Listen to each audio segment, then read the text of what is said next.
Nessa aula nós vamos falar sobre medicina do esporte e o nosso especialista convidado é o Dr. Samir Daher, que é ortopedista, médico de esporte e diretor de serviço de medicina desportiva aqui do Hospital do Servidor do Estado. Doutor, precisa mesmo fazer exercício físico? Precisa. Muito obrigado aqui por estar com essa oportunidade. Então, o exercício físico é uma atividade essencial. Porque todo mundo fala, né? Se vai no médico, fala, precisa fazer exercício físico. Mas exatamente por que a gente precisa fazer exercício? Então, é interessante. Esse é o ponto. Eu tenho aqui um roteiro simples que, na verdade, por que praticar o exercício físico? Eu acho que o exercício físico ele é importante porque ele combate o sedentarismo. O sedentarismo é falta de exercício físico suficiente para promover a nossa saúde. Então, o indivíduo que é sedentário, ele está entre... o sedentarismo é um dos 4 fatores de risco, um dos 4 maiores fatores de risco para a saúde. Tá? Então, é importante... Assim, esse fator de risco, quando a gente fala, é uma situação que leva o indivíduo a ter uma doença, certo, com mais facilidade. E o sedentarismo é um fator de risco removível. Então, se a gente faz exercício físico, a gente tira um fator de risco para a nossa saúde. E isso é importante porque a gente vai ter os benefícios do exercício, vai envelhecer bem, vai ter uma série de outros fatores e, principalmente, evitar doenças, aquelas doenças crônicas próprias do envelhecimento. Mas o que melhora exatamente? Melhora... Tudo bem, a gente fala assim, melhora fazendo exercício, aumenta o músculo... Melhora a circulação, é isso, doutor? Como é que... A gente tem alguns fatores importantes, assim, os benefícios diretos. Então, quando a gente considera o exercício físico importante para a nossa saúde, hoje a gente consegue diferenciar o indivíduo que não está doente ainda. Ele serve para todas as situações de exercício físico, mas para aquele indivíduo que não está doente, ele é super importante. Ele vai fazer a prevenção de uma série de situações que podem acontecer. E mesmo o indivíduo que já está doente, ele já tem uma doença, por exemplo, diabetes, hipertensão, o ganho de peso, né, obesidade, dores articulares, o exercício regride muitas vezes as situações ou deixa estar. Então eu separei aqui os pontos mais importantes daqueles fatores que são o que antecedem uma doença e aquilo que traz para nós o bem-estar do dia a dia. Então, o primeiro, sem dúvida alguma, é a saúde física. O que é a saúde física? É o músculo, é o esqueleto, é o osso, é a articulação, é o meu corpo, aquilo que a gente mexe, é o físico. Nossa estrutura. A nossa estrutura, assim, exatamente. Se não faz a manutenção, como qualquer coisa, né? Se não faz a manutenção da estrutura, o edifício entra em ruína, né? Na verdade é isso. Vai enferrujando. Exatamente. Mas a gente fala da questão músculo-esquelética, mas a gente tem o sistema respiratório, o sistema circulatório, tudo isso é uma questão de saúde física. Falando... Tem osteoporose também. Osteoporose, isso, né? O osso, né? Sim. Então, tudo aquilo que a gente consegue mexer é o físico. Só que na questão de mobilidade, por exemplo, a gente fala o nível de aptidão física, mobilidade e a dor articular. São situações que restringem o indivíduo no seu dia a dia. Se a gente falar o nível de aptidão física, ou seja, aquilo que eu consigo realizar com a minha capacidade física, eu vou ao supermercado, eu subo escada, eu vou viajar, eu tenho disposição física para trabalhar, para fazer as minhas tarefas do lar, do dia a dia. Mas isso é verdade mesmo. Quando você pega mais ritmo para fazer exercício, você sente o reflexo nas outras coisas do dia, né? Porque é como se fosse aquele hora ali que você passa fazendo exercício, ela se reflete no resto do dia, ou seja, se você fica muito sentado, melhora a sua, né? Você fica menos dolorido, você fica mais disposto. Isso é importante, é disposição. Disposição. Então você acorda disposto para trabalhar, você acorda disposto para chegar em casa, fazer as atividades ainda necessárias para casa, aí você tem uma vida social melhor, uma série de outros fatores que remetem à mobilidade, que é um segundo ponto importante. Mobilidade é o quê? Eu me locomover, eu tenho a minha autonomia e a minha independência. Então, às vezes a gente fala assim, estou cansado no final de semana, vamos sair com a família, passear, eu estou cansado.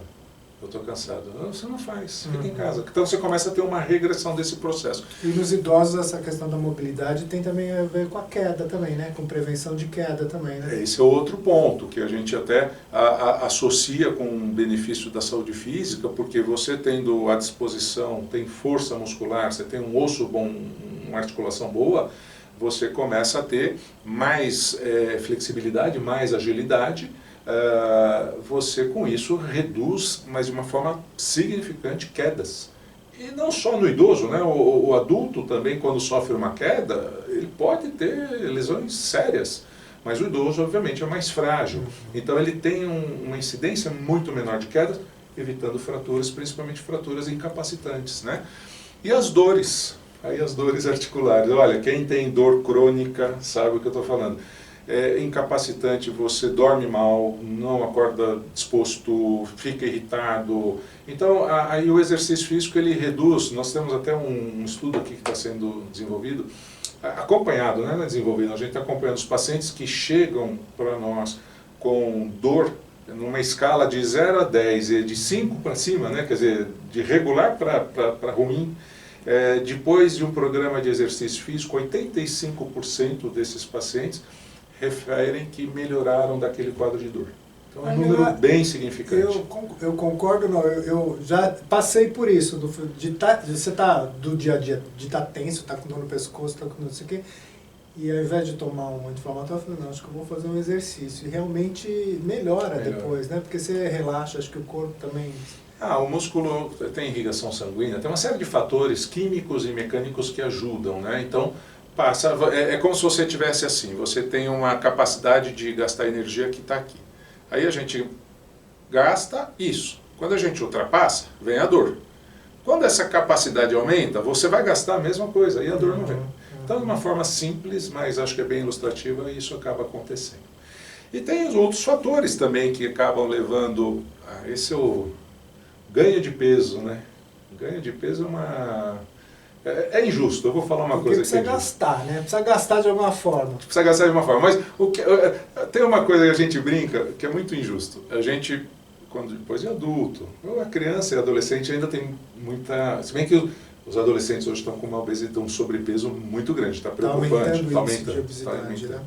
Mas a gente brinca o seguinte, quando a gente está o adulto para frente, 40, 50 anos para cima, a gente... faz ginástica a semana inteira. Então fica lá no peso, consegue diminuir 100 gramas, 200 gramas, às vezes 1 quilo, que nossa. Mas vai no final de semana, é desproporcional. Se a gente abusa no final de semana... Você olha para a coxinha... já engorda. Mas assim, a gente é mais ou menos isso. É irritante. Mas, brincadeiras à parte, o que a gente fala? É natural que com o passar dos anos, o metabolismo do organismo ele vai diminuindo. Por isso que é mais difícil Por isso que é mais difícil de perder peso com o nosso metabolismo. Exatamente. E o exercício, o fato de exercício regular, aumenta esse metabolismo? O metabolismo é assim, é aquilo que a gente gasta de energia para manter o nosso corpo funcionando ao longo do dia. Então, quando você gasta 2.000 calorias para acordar, ficar parado o dia inteiro e dormir, para o seu organismo funcionar, com o passar do tempo, esse gasto de energia ele vai se alterando. Então, você gasta menos energia para viver. Certo. Isso é o fator da natureza, tá? E o que a gente ingere de alimento, ele fica mais tempo no organismo, então o organismo demora mais para metabolizar, para eliminar esse excesso. Então, certa medida que a gente envelhece, tem que comer menos e gastar mais. A gente, quando envelhece, gasta menos energia, porque a gente não tem o mesmo vigor físico de um jovem. Então, o organismo entende que ele precisa poupar energia. Com isso, a gente ganha peso. E o exercício físico faz exatamente o contrário. Ele mantém o metabolismo acelerado, num determinado nível, que o que consome e o que gasta fica num certo equilíbrio e evita o ganho de peso, né? Doutor, a partir de uma certa idade a gente começa a perder músculo também, né? Sim. Isso, o exercício segura isso? Ou como é que... Esse é um outro ponto muito importante, que é o que a gente chama de sarcopenia, né? É a perda da massa muscular na força e no volume. Então a gente perde força. E quando a gente perde a força muscular, a gente entra naquele primeiro processo que eu comentei da regressão da mobilidade, da disposição, da aptidão física. Então, se eu vou subir um lance de escada, subir com facilidade, eu já evito subir, porque eu não tenho disposição. Então, isso realmente reflete a perda da massa muscular. O ruim é quando a gente ganha peso por gordura e perde massa muscular. Aí é um cenário, um dos piores, né? Então são duas coisas para prestar atenção, né? A alimentação, para não engordar, e não deixar massa muscular embora, né? Então tem a ver também com a alimentação, né? Porque eu preciso de uma alimentação para manter essa massa muscular. Então, quando a gente fala no exercício físico de uma maneira geral, o que a gente está falando? São 4 pontos, né, que a gente vai também comentar. Eu tenho a aptidão física, então a minha disposição.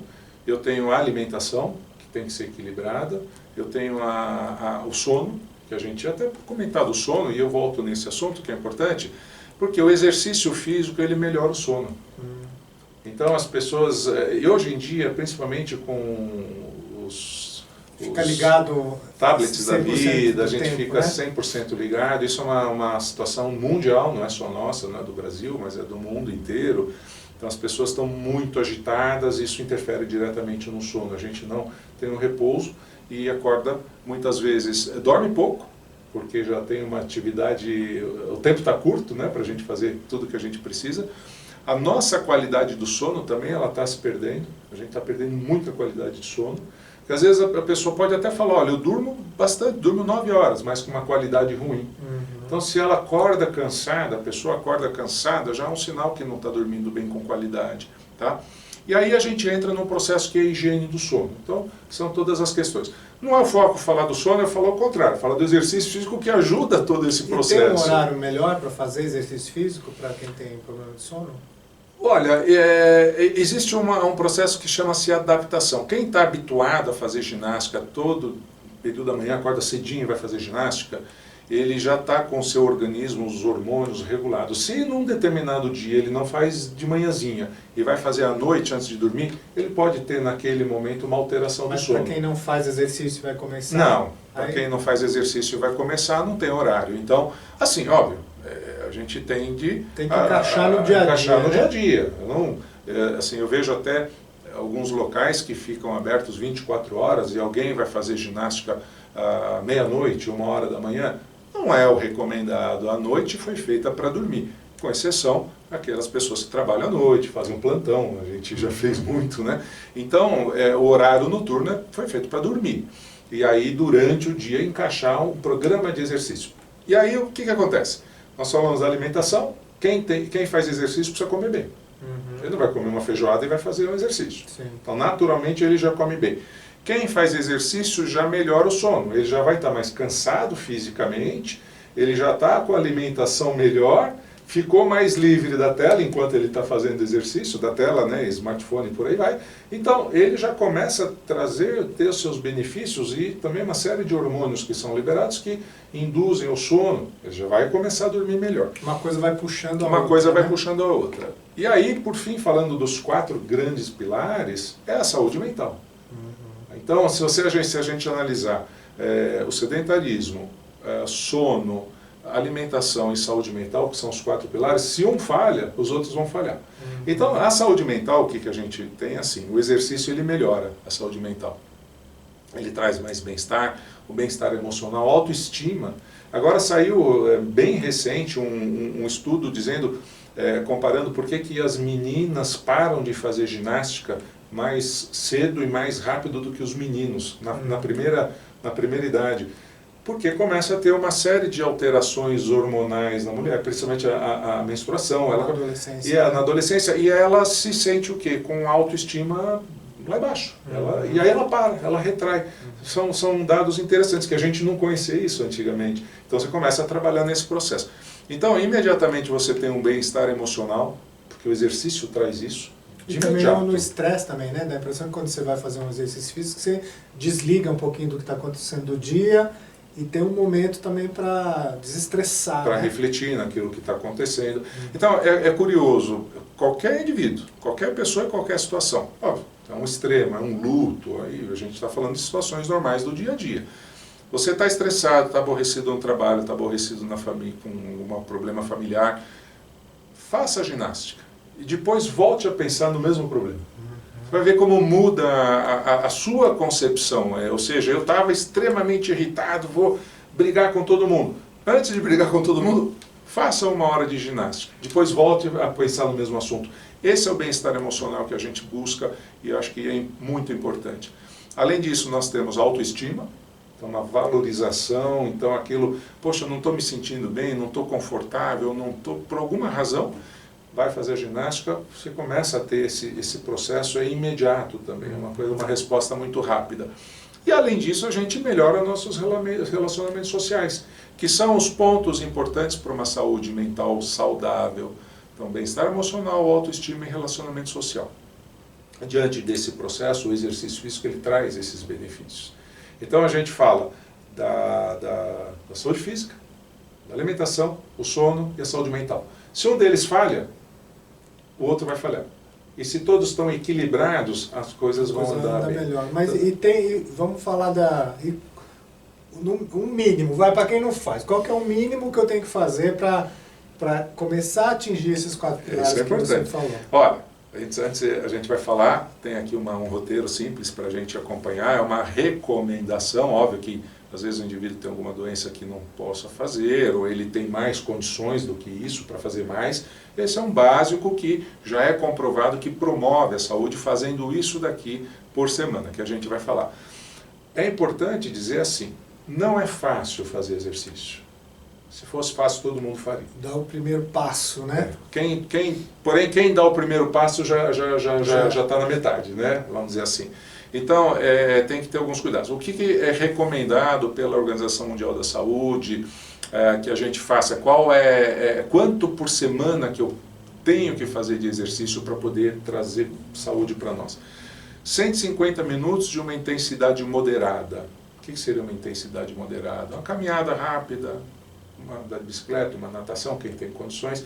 A caminhada é a melhor forma, porque é democrático, né? Você não precisa de muito investimento. Bicicleta você precisa de um ciclismo. Isso por semana? Por semana. 150 minutos de intensidade moderada por semana. Pode ser 3 vezes 50 minutos, 5 vezes meia hora por dia, segunda a sexta. Então, a gente precisa ter esse tempo para nós uma vez por dia. Ah, eu não tenho tempo. Precisa ter esse tempo. Tem que dar um jeito de arrumar esse tempo. Poxa, às vezes tem situações que são extremas. A pessoa acorda 5 da manhã, às vezes até mais, para pegar a condução, para chegar às 8 no trabalho, trabalha o dia inteiro, pega a condução, chega às 9 horas da noite em casa, realmente é difícil. São situações, são problemas, questões sociais. Tá? Mas dentro desse contexto, hoje, graças a Deus, algumas grandes empresas estão começando a olhar o indivíduo e dar condições para que ele tenha isso também no seu dia de trabalho. É bem interessante. Se Deus quiser, nós chegaremos lá. Então, 150 minutos de intensidade moderada ou 75 minutos de alta intensidade. É um pouco mais vigoroso, tá?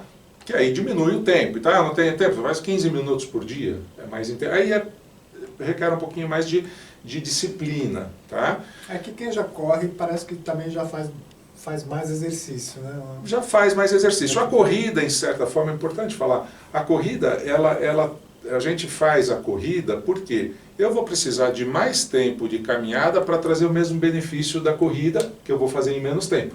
Por isso que a gente fala que é uma intensidade um pouquinho maior quando a gente faz uma corrida, ou alguns treinos de maior intensidade. Hoje tem crossfit, tem uma opção de coisa, só que aí a alta intensidade é para quem está acostumado. Se não começar a fazer com alta intensidade, começa a ter lesão. Nunca fez nada, vai fazer de alta intensidade, não dá. Não é por aí.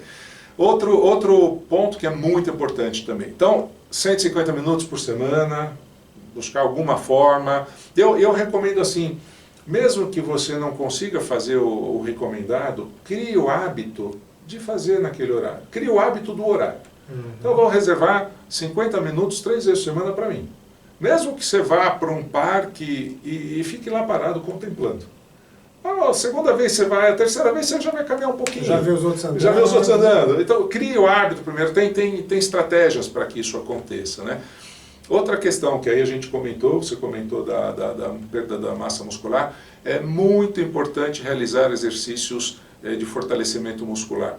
Não precisa ser específico, é para os grandes grupos musculares, tá? Para as pernas, para as costas, para o abdômen. Então, 2 vezes por semana.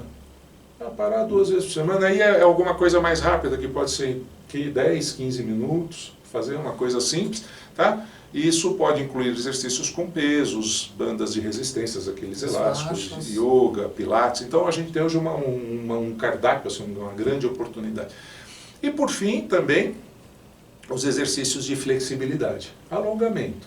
Alongamento é olha, dói, é chato, mas quando você começa a fazer, você não quer mais parar. Porque a resposta é muito rápida, é imediata praticamente. Quando a gente tem uma dor nas costas e você faz um alongamento sentadinho no chão, com calma, não precisa de grandes coisas, você começa a ter um benefício, aquela dor que era uma intensidade grande, ela começa a diminuir. Fala, poxa, o alongamento está me ajudando. E é uma resposta muito rápida. Então, porque assim, quantidade de exercício que a gente tem que fazer por dia, por semana, é razoável, dá para a gente fazer. A gente gasta muito mais tempo na internet por dia, se contar quantas horas a gente fica, do que gastar 50 minutos 3 vezes por semana. Então deixa o Instagram de lado, deixa o TikTok, deixa as mídias sociais e reserva um tempinho que lá te rouba energia para jogar essa energia para o exercício físico, né? Então, um resumo grande assim, não é fácil fazer exercício físico, não é fácil começar o exercício. Hoje já se considera o sedentarismo até como uma doença. Tá? O indivíduo é sedentário, por quê? Não é porque ele quer, ele não consegue mesmo fazer. Igual você falar, quem é tabagista, quem fuma, olha, tem que parar de fumar, não é fácil parar de fumar. Se fosse fácil, todo mundo faria. Sim. O ideal é não começar a fumar, o ideal é não deixar o sedentarismo. Então, hoje a gente tem alguns conceitos que são interessantes, que a gente chama de analfabetismo funcional. É um termo que é assim, é a falta de conhecimento. A gente sabe fazer uma analogia, a gente sabe que para a gente comer bem, a gente precisa comer verdura, precisa comer legume. Se você pegar um prato de macarrão e um prato de alface, o que você vai querer comer? Macarrão. Vai para o macarrão. Né? Mas quando você tem o conhecimento que comer a salada é importante, mesmo a contragosto, o macarrão ali está esfriando, mas você come a salada. Então, isso é conhecimento. Então, hoje nós temos condições de passar um conhecimento do exercício físico para as pessoas, então isso é um fórum, é uma atividade extremamente importante, para levar esse conhecimento para as pessoas, para elas entenderem o porquê é importante fazer exercício. E aí, cada vez mais, a gente tem que colaborar, os profissionais envolvidos nessa área de promoção de saúde, para deixar essa, vamos chamar assim, dessa negligência com o corpo. Né? A gente não pode negligenciar o nosso corpo. Eu não vou fazer ginástica, eu estou bem assim, do jeito que eu estou. Não pode ser assim, tem que mudar. A conta vai chegar lá para frente, né? Com doenças musculoesqueléticas, com doenças circulatórias. Sim, exatamente. E tem um ponto também, o que a gente está falando aqui não é exatamente do... Porque hoje em dia também tem esse oposto, né? Alguns não fazem nada de exercício e os outros são extremamente desequilibrados. Os opostos. A questão do físico, de mostrar, né? Então, o que a gente está falando não é exatamente isso, né, doutor? Não. É a questão que fica ali no meio, né? Exato. O equilíbrio é o importante. Então, quando a gente foge e vou fazer ginástica, eu sou dependente porque se um dia acontecer alguma coisa, você ter uma lesão ou uma situação que te afaste da ginástica, você é tão dependente que aquilo também vai te fazer mal. São mais raros, acho que assim, eu prefiro o que faça com excesso, sim. Mas realmente tem que ter um equilíbrio, tem que olhar o exercício físico para trazer o benefício. A gente não pode ficar dependente de um extremo, os extremos são ruins, né? Todo excesso de comportamento ele é ruim, tanto para um lado quanto para o outro. Mas aí quando a gente fala, o sedentarismo às vezes não é só ir para a academia fazer ginástica. O sedentarismo é a questão do dia a dia. Quando a gente vai ao supermercado, quando carrega compras, quando a gente faz um trajeto dentro do nosso trabalho, quem trabalha andando dentro do setor, você está fazendo um exercício, não é um sedentário. Basta equilibrar com a alimentação que não vai ter ganho de peso, não vai ter ansiedade. O problema é que as pessoas nem isso fazem, né? Então a gente busca a zona de conforto a melhor que ela puder oferecer, que puder existir. Por isso que chama zona de conforto. Então, quando a gente sai dela, isso é um exercício, tem que ter disciplina, não adianta falar assim, não, agora eu vou começar a fazer ginástica, não é fácil, a gente reconhece, existem muitas opções. Uma dica importante para fazer ginástica, assim, a gente pensa que às vezes é o preço de uma academia ou um espaço, não é. É localização. Primeiro é o local, né? A primeira barreira é a localização para você fazer sua atividade física. O segundo ponto importante é você ter uma companhia. Ter um amigo, uma amiga, que aí você se compromete um com o outro. Um dia que um não está muito com vontade, o outro puxa Exato, exato. Então isso já te socializa, você tem uma companhia agradável, aí vai bater um papo e tudo mais. E o terceiro ponto, que é importante, é o local que você vai fazer, se for um espaço como uma academia ou um local apropriado, ou se for um parque, aí tudo bem. Mas se for um local, você ser bem acolhido. Então o profissional da educação física também tem que ter essa sensibilidade de acolher o indivíduo. E aí o quarto fator é o custo. O quarto fator é o preço. Realmente, você investir na sua saúde, nesse quesito, é algo muito barato para um alto retorno. Para o benefício. Para o benefício. Ter, né? Tá? Então, ficar atento a essas dicas. Eu acho que exercício físico é igual a escovar os dentes, não pode parar. Tem que escovar todos os dias, o exercício físico ainda tem uma vantagem, que não precisa ser todos os dias. 150 minutos por semana. Exatamente, não vai ficar lá 150 minutos. Mas, às vezes, esquece uma noite, está cansado, não escovou os dentes, não fez mal, não vai fazer mal. Mas ficar a semana inteira, o mês inteiro sem escovar os dentes vai estragar, a sua saúde bucal não vai estar boa. O exercício físico também, está fazendo, de repente, uma semana, não conseguiu, ficou mais apertado o trabalho ou a questão pessoal, não vai fazer mal, mas não fazer nada também. Não desiste, né? Se acontece alguma coisa de parar, retoma imediatamente. Exatamente. Tá ótimo, doutor. Então, obrigado aqui pela aula. Imagina, um prazer, disponha e movimente, da forma que quiser, mas movimente sempre.